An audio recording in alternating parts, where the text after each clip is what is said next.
Bismillah. Qoç bürcünü iyun ayında nə gözləyir? İyun ayı Qoç bürcü üçün enerjili, amma bir o qədər də riskli və sürprizlərlə dolu olacaq. Bu ay sən ya böyük addım atacaqsan, ya da səhv qərarla özünü çətin vəziyyətə sala bilərsən. Seçim səndən asılıdır. İş və pul qoçlar üçün hərəkət vaxtıdır. Yeni iş imkanları, layihələr və qazanc yolları ortaya çıxa bilər.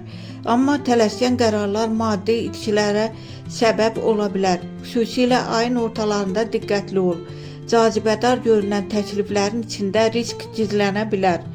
Sevgi həyatında etiraz yüksəlir. Münasibətdə olan qoçlar üçün həm romantika, həm də mübahisə ehtimalı var.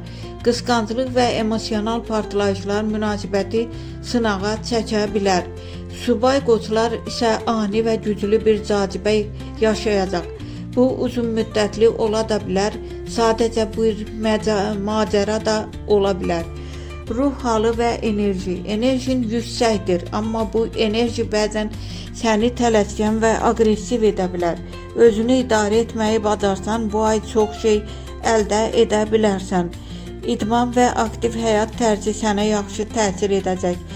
Diqqət etməli məqamlar, tələskən qərarlar vermə. Münasibətlərdə, mübahisələrdə sözlərinə diqqət et. Pul və iş mövzusunda riskləri yaxşı analiz et. Ayın şanslı günləri 5, 12, 20, 27. Ayın gərgin günləri 2, 9, 18. Ümumi nəticə. İyun Qoç üçün ya hamısı, ya heç nə ayıdır. Düzgün idarə etsən böyük sıçrayış edə bilərsən.